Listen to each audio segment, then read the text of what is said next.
Hi everyone, in this video we will be learning about the mole.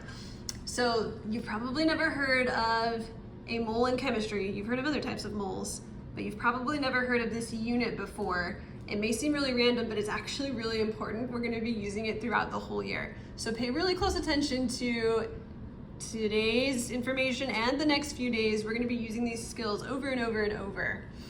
So to understand the mole, we need to understand counting units.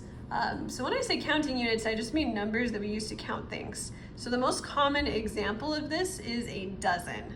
So everybody knows, or most people know, that 1 dozen anything is 12 of that item. So if I have 1 dozen roses,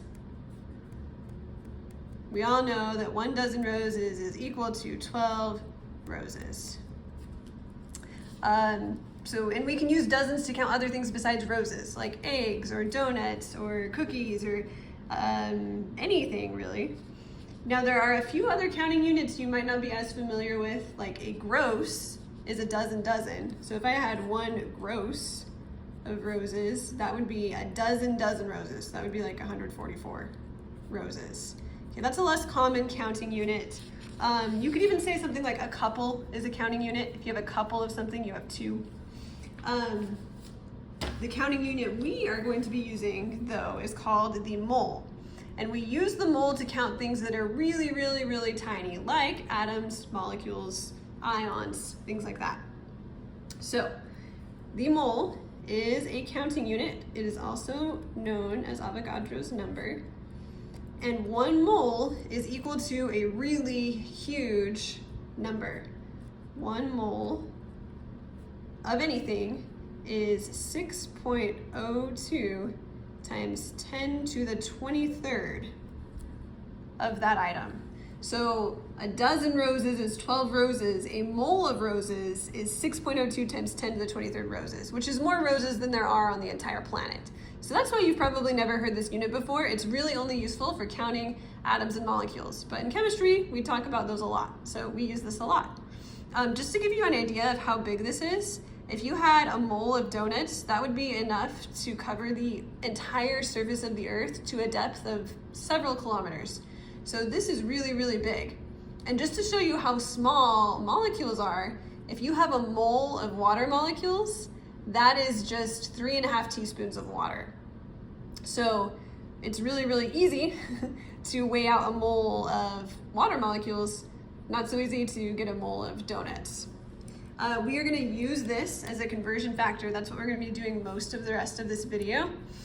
And obviously to make it in a conversion factor, we make it a fraction. So we can either put 1 mole on the top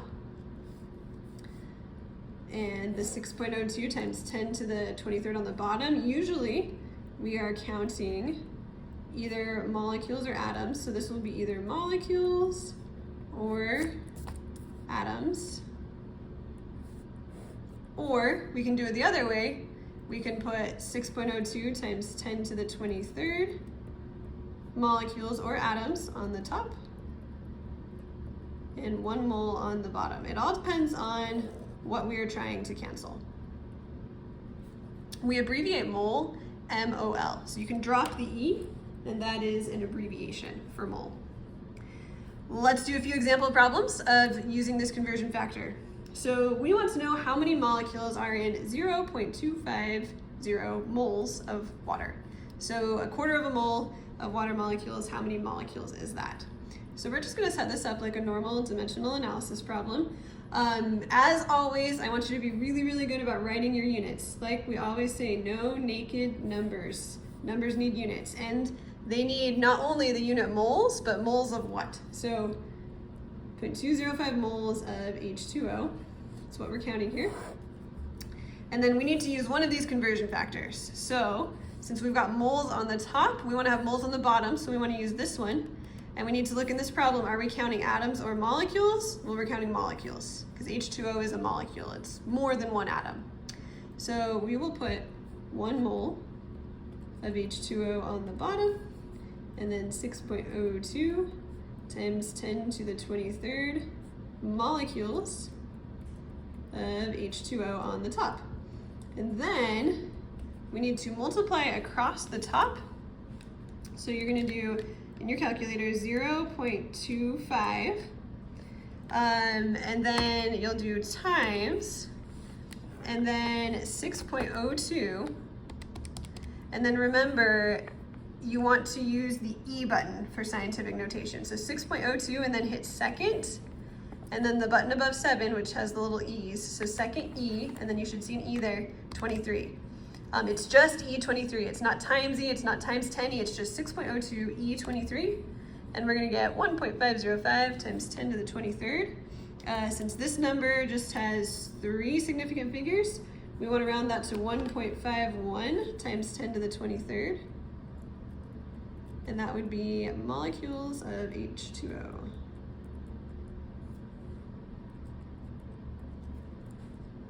All right, so that's how we use Avogadro's number, or the mole, as a conversion factor. Let's try a couple more problems.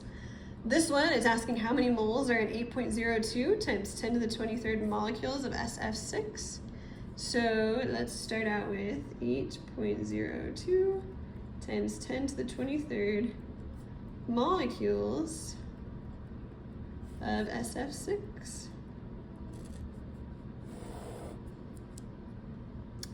And this time, molecules is on the top, so we want to use a conversion factor with molecules on the bottom. So we want to put our 6.02 times 10 to the 23rd molecules of SF6 on the bottom, and 1 mole on the top. And our molecules of SF6 would cross out. And then we will end up with 8.02 times 10 to the 23rd moles of SF6 over 6.02 times 10 to the 23rd. And then we would divide those. Again, this is really important right here that you use the E. So you want to go 8.02 E 23 divided by 6.02 E 23. And you'll get 1.33 moles.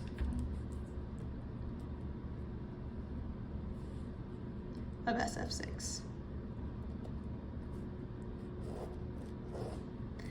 All right, finally, let's do one more problem. This one's gonna have one extra step.